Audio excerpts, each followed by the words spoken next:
em o nome de Jesus. Amém? 1 Reis capítulo 17, versículo 8 diz assim: Então veio a palavra do Senhor dizendo: Dispõe-te e vai a Sarepta, que pertence a Sidom, e demora-te ali onde ordenei a uma mulher viúva que te desse comida. Então ele se levantou e se foi a Sarepta. Chegando à porta da cidade, estava ali uma mulher viúva apanhando lenha. Ele a chamou e disse-lhe: Traz-me, peço-te, uma vasilha de água para eu beber. Indo ela buscar, ele chamou e lhe disse: Traz-me também um bocado de pão na tua mão. Porém ela respondeu: Tão certo como vive o Senhor teu Deus, nada tenho cozido, há somente um punhado de farinha numa panela e um pouco de azeite na botija.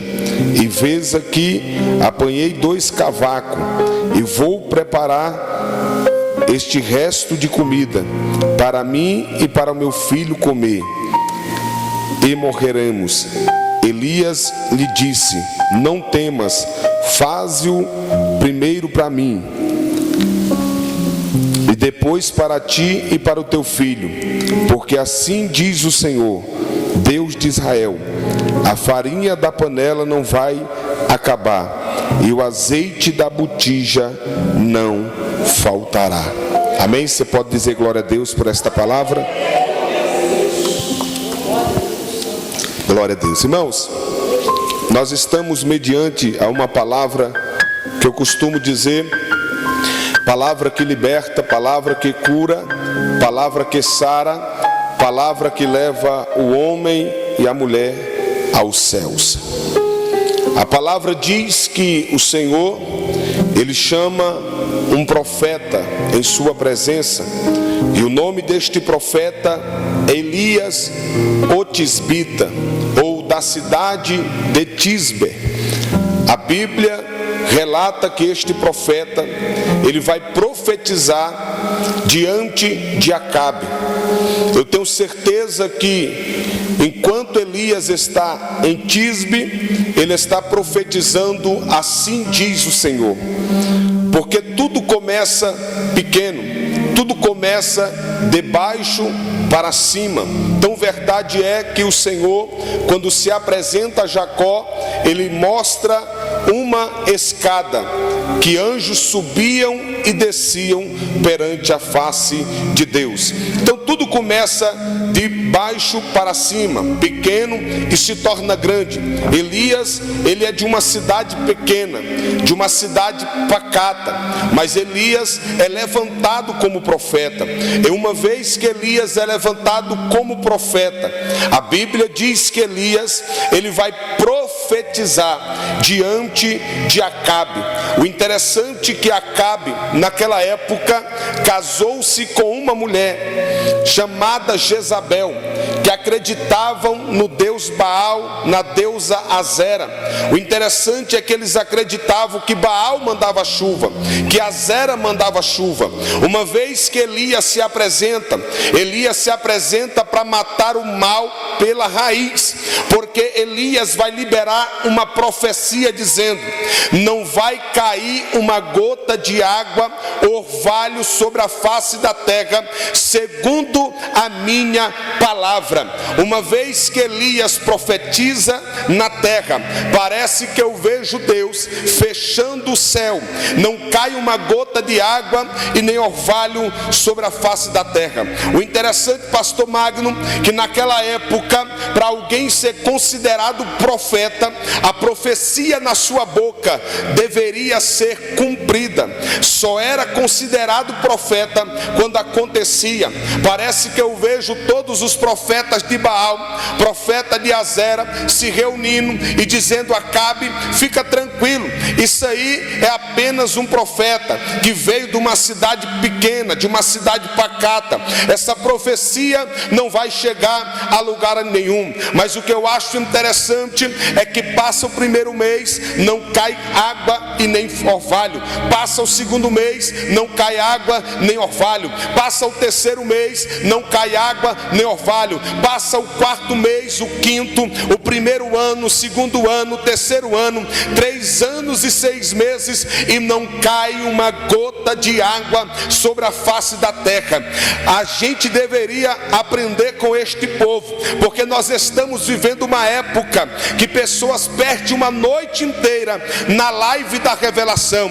E o interessante é que na live da revelação é só compartilhar que você vai ser revelado, é só curtir que você vai ser curado, é só fazer o pix que tem uma profecia para a sua vida. Mas são profecias que não se cumprem, que não acontecem. Mas nesta tarde o grandão está nesta reunião e está dizendo: Daniel, eu ainda tenho profeta na face da terra. Elias pode até não ser considerado por aquela nação, mas a Bíblia diz que a profecia de Elias se cumpre. Uma vez que a profecia de Elias se cumpre, Deus agora dialoga com o seu profeta e diz: vai para Querite e se esconde. Perceba, irmão, que eu disse que no princípio do ministério de Elias, ele profetiza assim, diz o Senhor. Ele profetiza assim, diz o Senhor. Mas foi só subir o degrau um pouquinho, Elias profetiza segundo a sua própria palavra. E de uma coisa eu tenho certeza, irmão: algo extraordinário vai acontecer. Deus libera esta palavra para o seu profeta, dizendo: Elias, vai para o Querite e se esconde. A palavra Querite significa cortar e colocar no tamanho certo. Deus não está procurando profeta grandão, Deus não está procurando super profeta, Deus também não está procurando profeta que se acha insignificante, que se acha o menorzinho da casa. Não, o grandão está na casa e está dizendo: Daniel, eu estou procurando profetas e profetiza que estejam no tamanho certo. Querite significa cortar e colocar no tamanho certo. Elias vai para o Querite. A ordem de Deus é: se esconde no Querite. E lá ele está escondido. Elias vai aprender o que é ser dependente de Deus. Elias vai aprender o que é depender do Senhor de verdade. A Bíblia diz que Elias está lá no Querite escondido. Se ele está escondido, eu entendo que não tem ninguém à sua volta. Parece que eu vejo Elias olhando para frente, não vê ninguém. Parece que eu vejo Elias olhando para trás, não vê ninguém. Parece que eu vejo Elias olhando para o lado, não vê ninguém. Parece que eu vejo Elias olhando para o outro lado, não vê ninguém. Porque existe um momento da nossa vida que é assim, que a gente liga para um, procura o outro, e parece que ninguém pode nos ajudar. Mas parece que eu vejo o Espírito Santo bradando no mais profundo da alma do profeta e dizendo: Elias, levanta a cabeça um pouquinho. Quando Elias levanta a cabeça, Elias percebe que na sua direção vem voando um corvo, trazendo pão e trazendo carne. Pastor Daniel, não entendi. O grandão está na casa e está dizendo: ei, levanta a tua cabeça nessa tarde, porque o teu milagre está chegando. Aleluia. Estamos vivendo uma época que existem pessoas que andam de cabeça baixa, triste e abatido, cabisbaixo, mas o grandão está na casa e está dizendo: levanta a cabeça nessa tarde, porque tem providência de Deus vindo para a tua vida, para a tua casa, para o teu ministério, diz o Senhor dos Exércitos. Quando Elias levanta a cabeça, pastor Magno, ele percebe que vem um corvo voando em sua direção. Existe um momento que Deus tem que dar essa chacoalhada nos crentes. Fica olhando para baixo, fica triste. O grandão está na casa e está dizendo: olha para cima, olha para cima, olha para cima, olha para cima, diz o Senhor dos Exércitos. Até Moisés, quem é que não se lembra? de Moisés. A Bíblia diz que Moisés, passa-se um tempo, a promessa não se cumpre, ele entra para dentro de uma tenda, pastor Magno, e dentro daquela tenda, parece que eu vejo Moisés dizendo assim, ó, daqui eu não saio, daqui ninguém me tira. Moisés entra para dentro da tenda, fica murmurando, porque a promessa não acontece, não chega. Aí a Bíblia diz que o Senhor, ou o anjo do Senhor, teofania, Deus escondido atrás do anjo, entra dentro da tenda de Moisés. Parece que eu vejo se cumprir aquele versículo: eis que te tomo pela tua mão direita e te digo, não temas. Aí Deus faz o convite para Moisés: sai de dentro da tenda, porque tenda aqui simboliza algo confortável. Deus faz Moisés sair de dentro da tenda para que ele pudesse olhar para o céu. Quando ele sai para fora da tenda, Deus dá uma ordem para ele: olha as estrelas do céu. Quando ele olha as estrelas do céu, Deus diz: começa a contar. Parece que eu vejo ele contando: 1, 2, 3, 10 mil, 20 mil, não dou conta mais de contar. Aí o Senhor brada no mais profundo do seu coração: assim será a tua descendência, diz o Senhor dos exércitos. Então me ajuda a pregar. Procura alguém aí, aponta o dedo de profeta para ele, diga para ele: a ordem de Deus é para olhar para cima, viu? Quando Elias olha para cima, ele percebe que a providência vem chegando. E a Bíblia diz que o corvo traz pão e traz carne, traz pão e traz carne, traz pão e traz carne, por muitos dias.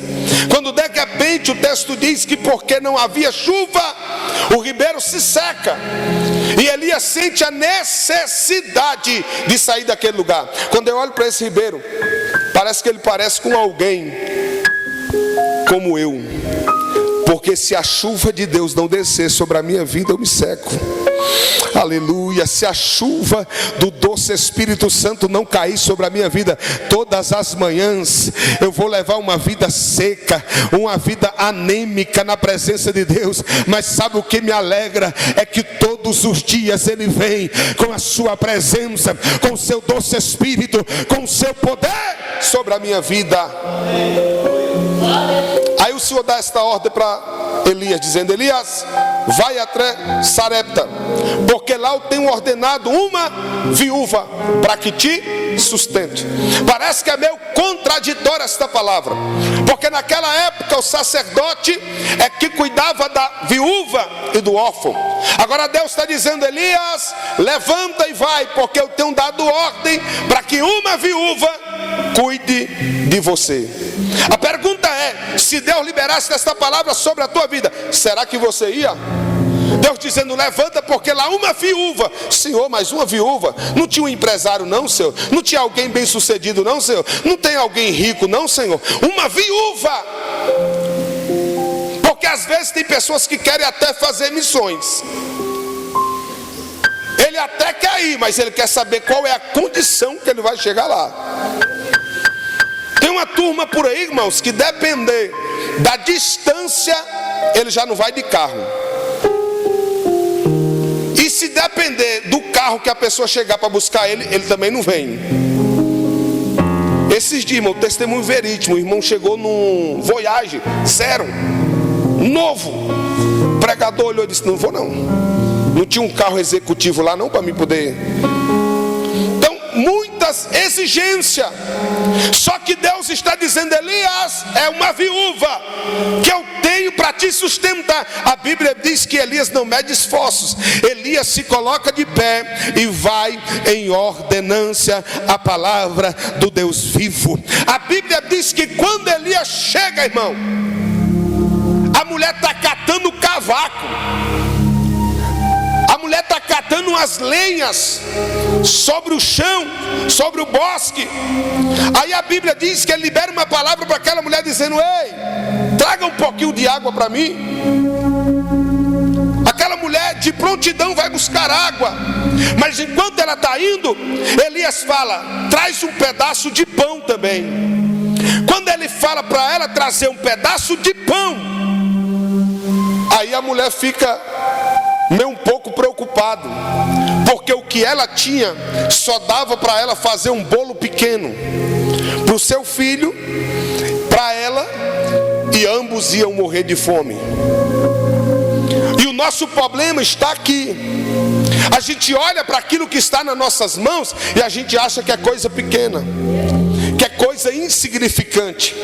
Mas quando eu olho à luz da Bíblia Sagrada, eu entendo que aquilo que está nas nossas mãos, na mão de Deus, é coisa extraordinária. Eu saí lá da Ceilândia para profetizar, nem que seja para uma pessoa só aqui nessa tarde. O grandão está na casa e está dizendo: ei, eu vou pegar aquilo que está nas tuas mãos para fazer coisa grande e coisa extraordinária, diz o Senhor dos Exércitos.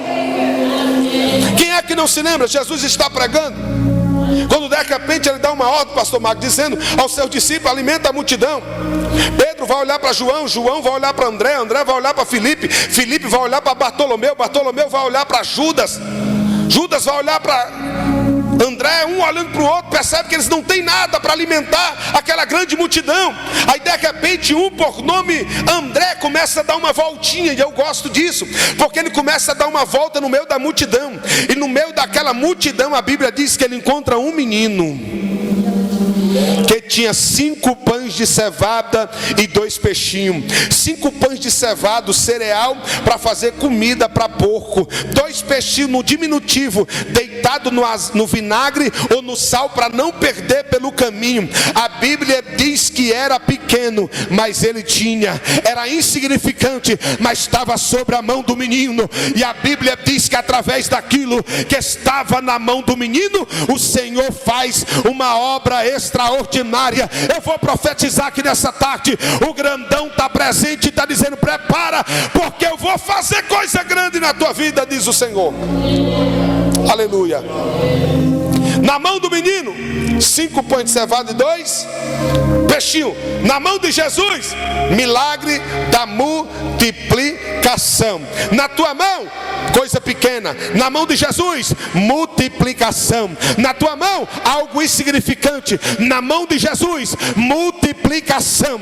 Eu vim aqui nessa tarde dar uma receita para alguém. Faça uma transferência nessa tarde, da tua mão para a mão de Deus, da tua mão para a mão de Deus, da tua mão para a mão de Deus. Perceba que André encontra o menino, mas o mesmo que encontra, pastor Magno, o mesmo que visualiza, o mesmo que guia, o mesmo que apresenta o menino para Jesus, é o mesmo que faz. O que é isso? Para essa grande multidão. Porque assim, sempre vai se levantar alguém, olhar para aquilo que está na tua mão, vai dizer: é coisa pequena, não vai chegar a lugar nenhum. Vai olhar para aquilo que colocado nas tuas mãos, não vai prosperar. Ah, está na frente da mocidade, vai prosperar não. Ah, está na frente do ciclo de oração, vai prosperar não. Ah, está na frente da igreja, vai prosperar não. É sempre assim, palavras negativas. Perceba que André encontra, André visualiza, André acha, André guia, André apresenta para Jesus, mas diz: Jesus, o que é isso para esta grande multidão? O mesmo que acha é o mesmo que desfaz. O mesmo que apresenta é o mesmo que desfaz. O mesmo que indica é o mesmo que desfaz. Só que a Bíblia diz que aquele menino pega os 5 pães e 2 peixinhos e coloca na mão do mestre.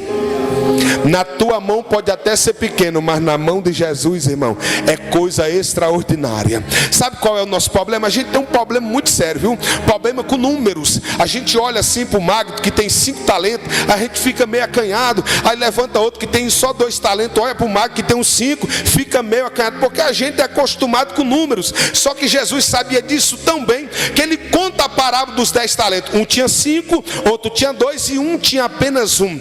O problema do que tinha 1 é que ele acha que 1 é coisa pequena demais. Aí o que é que ele faz? Ele cava um buraco e esconde aquele seu talento. Mas eu vim aqui debaixo da autoridade de Deus dizer que o Espírito Santo já está liberando uma pá espiritual para alguém começar a desenterrar aquilo que estava enterrado. Eu quero ser profeta aqui nessa tarde, irmão. Deus está colocando sobre as tuas mãos essa paz espiritual, viu? E tu vai começar a desenterrar aquilo que está enterrado. Vai começar a desenterrar, porque nessa tarde tu vai entender que na mão de Deus é coisa grande. Pastor, me prova. A Bíblia diz que Sansão tinha apenas uma queixada de jumenta, e com uma queixada de jumenta, ele matou 1000 soldados. A Bíblia diz que Davi tem 5 pedras tiradas do ribeiro. É verdade? Parece que eu vejo o Espírito Santo dizendo: Davi, pedra demais, coloca 4 no alforje, apenas uma na funda, porque o gigante vai cair no chão. Quem é que não se lembra da viúva? Ela tinha apenas uma botija de azeite no canto da casa, era só uma botija pequena, mas após a oração, a Bíblia diz que o azeite multiplicou e Deus fez coisa grande e coisa extraordinária. Quem é que não se lembra de Raabe? A Bíblia diz que Raabe só tem um fio de escarlates amarrado no canto da janela, mas através daquele fio, Deus deu livramento para ela, para a casa dela, para toda a sua parentela. Eu quero ser profeta aqui nessa tarde e dizer que Deus está pegando aquilo que você tem para fazer milagre. Aleluia. É o que a mulher tem: pouquinho de farinha, pouquinho de azeite. Na visão dela, visão limitada, ela está dizendo: eu vou comer e vou morrer. Eu vou comer e está tudo acabado. Só que eu costumo dizer, pastor Marco, que aonde chega profeta, as coisas não ficam do mesmo jeito. Aonde chega um homem direcionado por Deus, as coisas mudam. Aonde chega um homem direcionado por Deus, as coisas mudam. Quem é que não se lembra? Jerusalém está cercada, aleluia, está todo mundo atribulado, estão comendo até menino dentro da cidade. De repente chega o profeta. Quando o profeta chega, olha no relógio e diz: amanhã, a esta hora haverá abundância na porta de Jerusalém. Então aonde chega profeta, as coisas mudam. A Bíblia diz que Elias chegou, e quando Elias chegou, disse: pode fazer, mas faça primeiro para mim. Aí tem que ter fé. É o que o pastor Magno acabou de dizer. Está com dinheiro contado para fazer algo, de não, serve ali primeiro. Sirva ali primeiro, que o milagre chega já. Aí é onde ele prova a nossa fé. Mas a Bíblia diz que a mulher creu. A mulher foi lá e fez o bolo pequeno e deu na mão do profeta. Parece que eu vejo o profeta bebendo água, se saciando com aquele bolo, e a viúva só olhando: o que vai ser da minha vida? O que vai ser da minha alma? Aí o profeta olha para ela e diz: fica tranquilo, viu? Porque assim diz o Senhor dos exércitos: não vai faltar a farinha na panela e nem o azeite da botija, diz o Senhor dos exércitos. Eu quero profetizar na tua vida debaixo da autoridade do Espírito Santo nessa tarde. O grandão está na casa e está dizendo: prepara, porque vai vir prosperidade da parte de Deus sobre a tua vida. Olhe para alguém que está do outro lado, diga para ele: aprenda a profetizar nessa noite, nessa tarde. Aleluia. E Deus está procurando homens e mulheres, irmão, que não profetizem diante daquilo que está diante dos seus olhos. Não.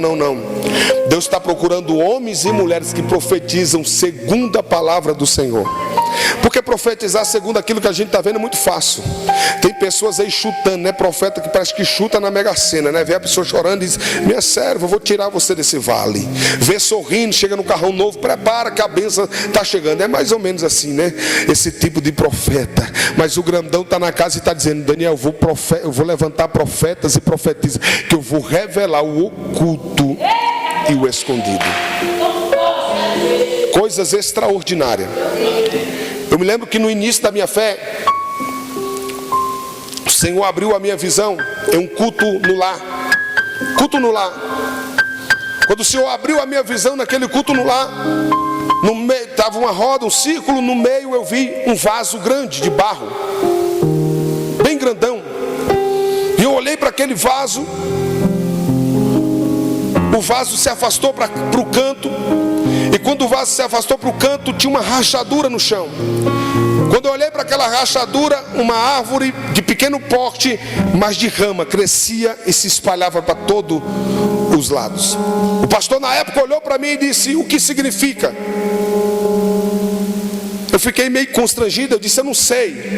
Aí ele: o que significa? Quando ele perguntou pela segunda vez, Deus me deu a interpretação. Falei: disse pastor, esse vaso grande de barro é o Senhor. E existe alguém no meio desta igreja que é necessário que Deus o eleve um pouco mais. E assim diz o Senhor: te tiro de canto para que ele cresça, dê fruto e dê ramo. Naquele dia todo mundo falou: é louco, novo convertido, não sabe o que está fazendo. 30 dias depois, aquele jovem que Deus me revelou teve que mudar para uma cidade muito distante. E lá naquela cidade ele abriu um trabalho, começou do zero, uma caixinha amplificada. Hoje ele tem 2 templos construídos naquela cidade. A primeira tem mais de 120 membros, a segunda deve ter uns 60 membros. E grande é a obra que Deus está fazendo. Pastor, o que o senhor quer dizer com isso? Eu quero dizer que quando Deus mostra, quando Deus fala, Deus cumpre, porque Ele é fiel na sua palavra.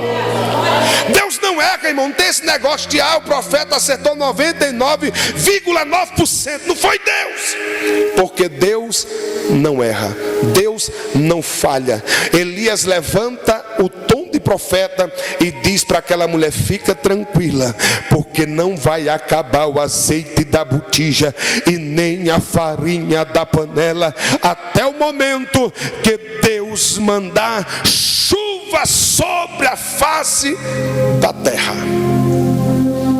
Se coloque sobre os teus pés. Receba essa palavra na tábua do teu coração. Alabacalamaia, céu é queminaia. E tenha certeza que quando Deus fala, Deus cumpre, porque Deus é fiel. Ele diz na sua palavra: passa céu, passa terra, mas a minha palavra permanece para sempre. Permanece para sempre. Permanece para sempre. Permanece para sempre. Eu tinha 8 anos de idade, irmãos, 8 anos de idade, quando eu ingeri bebida alcoólatra pela primeira vez. Eu bebi tanto vinho, me deram tanto vinho. Eu era criança, 8 anos de idade, me deram tanto vinho que eu caí no chão daquela sala, pastor Marcos. A língua começou a enrolar. Meu pai correu, puxou a língua para fora, e foi aonde eu não dei uma convulsão. Com 8 anos de idade, com 12 anos de idade, já fumava maconha, já cometia pequenos assaltos. Minha mãe aceitou a Jesus Cristo como o único suficiente salvador da vida dela, e ela buscava sempre pela minha vida nas madrugadas. Ela ia para o culto, Deus falava: fica tranquilo, porque eu vou fazer dele um pregador, vou fazer dele um homem de Deus na minha presença. E ela buscava a presença. Quanto mais ela buscava, mais eu piorava. E ela começou, ela não tem muito dom de louvar, ela não sabe ler, e ela aprende os hinos assim pelas metades. Aí ela aprendeu a metade do hino: vencedor, vencedor eu sou. Toda vez que ela cantava esse hino, quando ela chegava em casa, alguém dizia: o Daniel acabou de ser preso. Ela dizia para mim: meu filho, toda vez que eu vinha feliz cantando o hino, vencedor eu sou, você ia preso. E isso aconteceu diversas vezes, irmão, mas ela nunca desistiu da minha vida. Ela pregava, eu já não aceitava mais ela pregar. Quando ela pregava, eu saía batendo portão, batendo porta, ia para a rua. Ela disse: eu vou mudar a estratégia. Sabe o que ela decidiu fazer? Tirar da mão dela e colocar na mão de Deus. Da mão dela na mão de Deus. Aí ela tirou da mão dela, colocou na mão de Deus. A única coisa que ela fazia era quando ela acordava de madrugada. Ela acordava de madrugada, quando eu assustava, era minha mãe com as mãos cheias de azeite no meu calcanhar. Quando eu levantava a cabeça, ela saía num disparado e corria. Isso tudo de menor. Quando eu fiquei de maior, fui preso de novo. Ela foi para a igreja. Ela disse que quando ela estava orando, levantou um profeta e disse: minha serva, fique tranquilo, porque lá onde ele está, eu estou cobrindo ele com o meu manto de glória. Eu estou protegendo ele e escondendo ele. O interessante é que na minha rua, pastor Magno, o povo dizia: isso aí não tem mais jeito não, é cadeia ou cemitério ou cadeira de roda. Era muitas palavras negativas, mas a irmã Francisca permaneceu perseverando e acreditando na profecia verdadeira da boca de Deus. Certa feita, estou aqui na cidade do Areal, estou assistindo um culto pelo lado de fora. Muitos amigos já tinham morrido. O pastor começou a pregar sobre Jonas, o fujão. Jonas o fujão. Quando ele terminou a mensagem, ele desceu do altar, foi lá na porta, apontou o dedo dedo na minha cara e fez a seguinte pergunta: tu quer que Deus mate mais quantos para você voltar para a minha presença?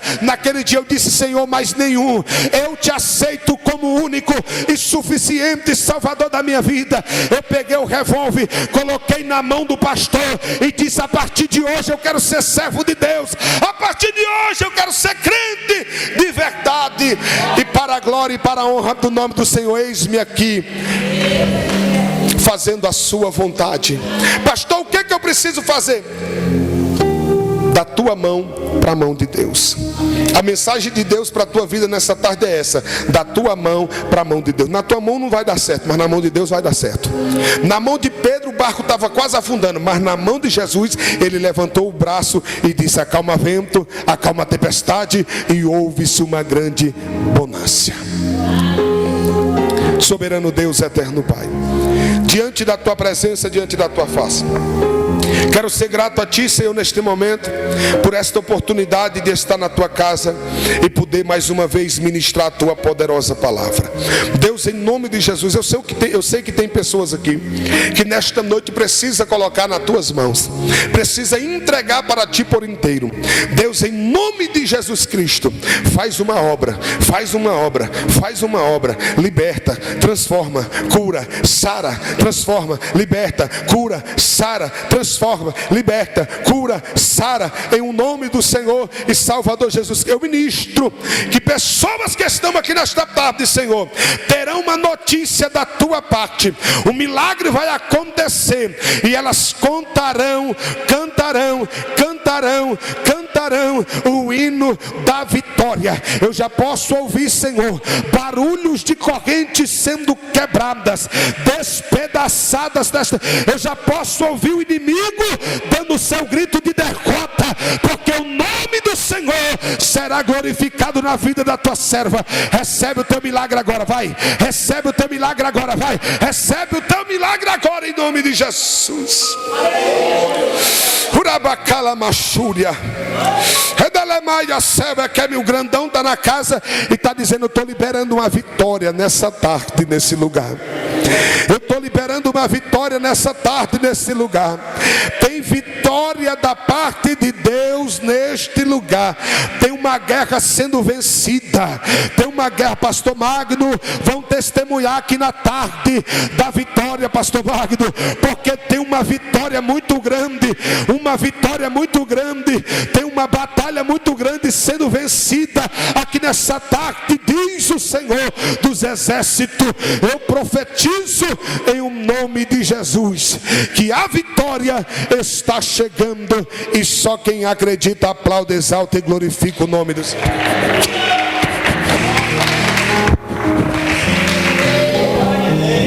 Glória a Deus. Ainda de pé como você está, pastor Daniel estava falando aqui.